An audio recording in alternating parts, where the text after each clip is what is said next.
WWE Saturday Night's main event results. This finish of the main event has fans upset, and it has Kevin Owens upset. And in this video, we are going to break down this event, but we have to talk about what such a great job that WWE did with this event, from production, the red, the white, the blue ropes, the old school logo, the production of the smaller set, the walkway, the retro music, the intro package, everything. They took 1980s and merged it with 2024. They did a fantastic job with it. I was really excited for the show going into it, and they absolutely crushed it. From the beginning of the show, from Sami Zayn versus Drew McIntyre to the main event of Cody Rhodes versus Drew McIntyre. And yes, Cody Rhodes brought back the Winged Eagle Championship. Let's get into this main event. Obviously, Cody Rhodes, he retains the WWE Championship over Kevin Owens. Jesse Ventura was on commentary for this match. However, this finish has pissed off people online, and it's pissed off Kevin Owens in storyline. Cody Rhodes and Kevin Owens, they went about 12 minutes, which is not a lot of time because I felt like other matches got more time than them, but clearly now we're building to a trilogy. Cody Rhodes previously beat Kevin Owens at Bad Blood, he beat him at Bash in Berlin. So this is a rematch. Cody Rhodes, there was 2 referee bumps. Okay, so Charles Robinson, he gets bounced. Another one comes out there, counts a quick pin attempt. There is a spot where Kevin Owens gets a chair. He's going to use it. Cody Rhodes stops him. Cody Rhodes actually hits Crossroads on the chair. Charles Robinson is standing outside of the ring. He is on the floor. The chair is right next to him. Okay, so he got up. He saw the chair. He stood over the chair. And he counts the 1, 2, 3. Okay? Kevin Owens got screwed. He got screwed in this match because of the incompetence of the referee, something in which was played up on commentary by Jesse Ventura. Now, after this show, Kevin Owens attacked Cody Rhodes following the match. He hit a pile driver. Then he got into an altercation with Triple H on the in the aisle, okay, near the stage, because Triple H was coming out to check on Cody to stop Kevin in his attack. So not only did Kevin Owens get screwed, and everyone knows it, and now he has an out of, look, the referee was incompetent, I got screwed, I deserve another title shot. Now he went after Cody Rhodes, and they're going to get this storyline really cooking. Look, this has been a fun feud. They've gone from friends, and then obviously Kevin Owens turned on him, and obviously we're going to get the incorporation of Randy Orton even more. Outstanding storytelling by these two guys, not only in this match, but also in this feud. And so, look, were they holding back in this main event? Yes. Were they showing everything that they could? Yes. But really, from what they did from the opening moments to the closing, even after the show, I wish they would have shot the angle on TV. I think they would have got a little bit better, but WWE likes to get the fans talking after the show.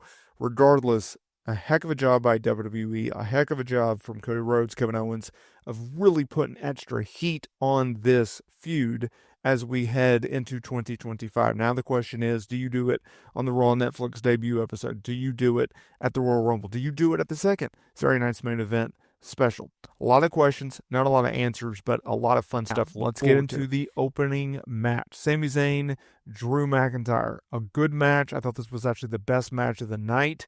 One trend throughout the night that I thought was funny was every single time they had to cut to commercial break, someone did an outside dive. Like, you could just, as soon as you hit an outside dive in the very first opening moments of the match, it's like, oh, commentary, cue in the, commercial. But regardless, these guys put on a heck of a performance. The going down the stretch was really, really good. A lot of counters. And the finish was when Sami Zayn was tossed to the floor. When he got back into the ring, he got caught. Drew McIntyre hit a Claymore kick for the win. I don't know if they'll necessarily run this back, but based off of the finish, I can absolutely see them revisiting it. And for one, it was good to have Drew get his win back. It doesn't hurt Sami whatsoever.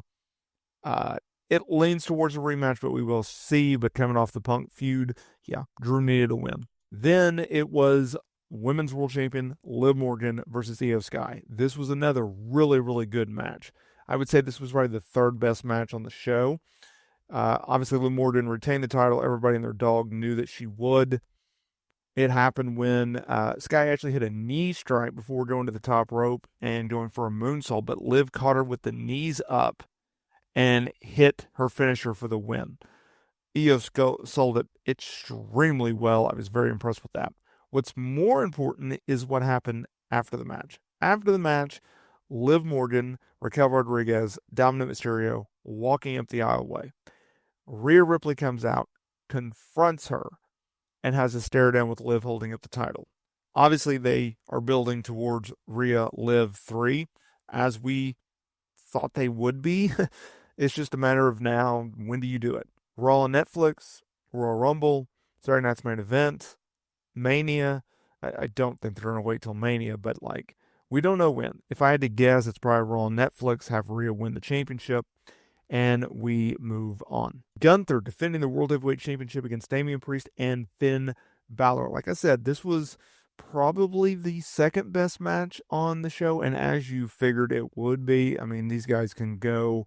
I really wish we would have been able to get Gunther versus Finn Balor in a singles match, but based off of Priest's history and his feud with Balor, as well as his history with Gunther, obviously dropping the World Heavyweight title at SummerSlam and losing the rematch at Survivor Series, they felt like they needed to put Priest in this match. The finish was when Gunther hit a powerbomb to Priest on the steel steps before hitting the powerbomb to Balor for the win, which is an interesting booking decision because you would think you would have had Priest take the fall, considering he's lost to Gunther the last two times they shared the ring together, as well as it's a fresher matchup for Balor versus Gunther. It makes sense because Balor is the heel. Gunther is now a tweener now. They're leaning towards a babyface run for him, but they didn't want to do it here, and they didn't. And finally, co-main event time.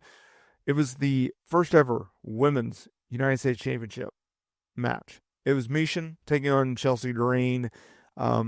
Shout out to Chris Featherstone of Sports Akita.